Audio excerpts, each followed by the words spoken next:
generator is a magnetic device that is totally magnetic. It is its own prime mover. It will self-start and continue to run, and as far as we know, we could say never stop. Basically, the design is a conventional generator. But the Searl effect is a great deal more than a simple generator. In our polluted and energy-starved world, it is the hope of all mankind that we find the solutions that lead us to both prosperity and harmony with nature. If we're going to get the climate back to what we want, a lot of work got to be done. One thing is certain, you need energy. That's important, and it must be cheap as possible.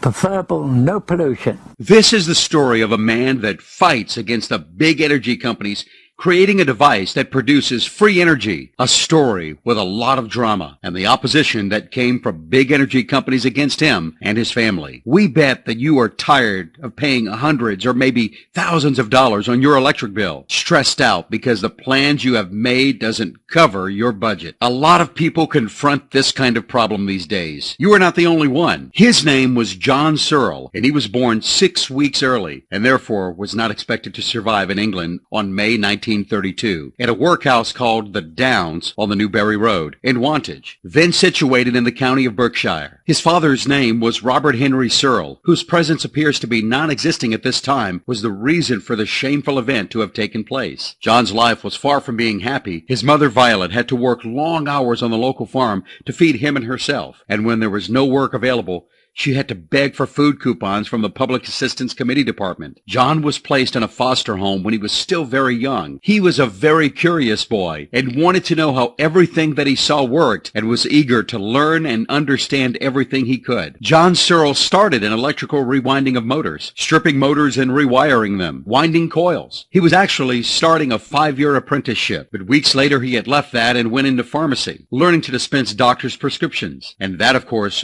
really was the key, because in the time he was in the electrical trade, he found out how electrical motors work, what caused them to work, how they were wired, how to wind the coils, how to insulate them, and so on. So he picked up very quick a key thing, but you see, he couldn't stay there, because if he stayed there, he'd be locked into one narrow band. He had to go on to the medicine field to learn how chemicals are mixed together to produce certain results, and then from there, he went on to medical training. All these changes occurred within a short time frame. He was told by his boss at the chemist's shop that he was certainly qualified for something far better, having far more skills than what was required of him. At the age of 16, he went to London in a cinema to see a film. He was so impressed with it because he had just seen a film for the first time. He wanted to know how motion was done on film. So he went to the manager and asked him, "How do you do this?" So he said, "Would you like to see how it's done?" So he took him up to the projection room and got the chief projectionist to show him about. And when he opened the arc lamp door, he said, "You see the thin rod, carbon rod, and the thick one? The thick one is positive, and the thin one is negative. And you see that positive one has got a hole, a crater,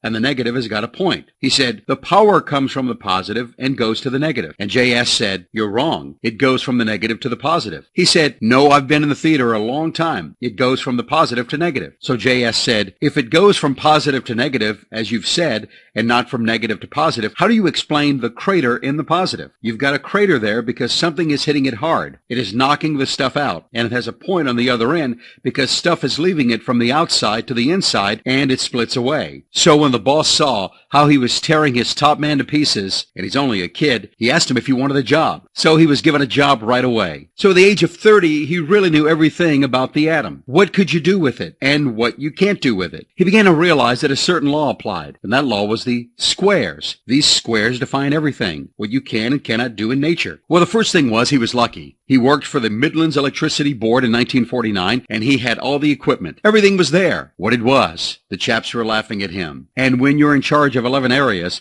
the bosses don't like their bosses being laughed at and mocked. So they said to him, "Well, you have 3 options. First, shut up. Second, do it. Or third, bugger off." He didn't like the idea of buggering off. He didn't like the idea of shutting up because he somehow knew he was right, and he didn't see why he should shut up if he was confident that he was right. They said, "You've got all the equipment here. You just tell us what you want in material. We'll get it. All you need to do is pay us the bare costs of the material. The first one was really only about 14 feet. By 1952, the first generator had been constructed. It was tested in the open by Searl and a friend. The armature was set in motion by a small diesel generator to induce a starting field. The device produced the expected electrical power, but at an unexpectedly high potential. At relatively low armature speeds, a potential of the order of 10 to the 5th power volts was produced, as indicated by the static effects on nearby objects. Characteristic crackling and the smell of ozone supported the conclusion.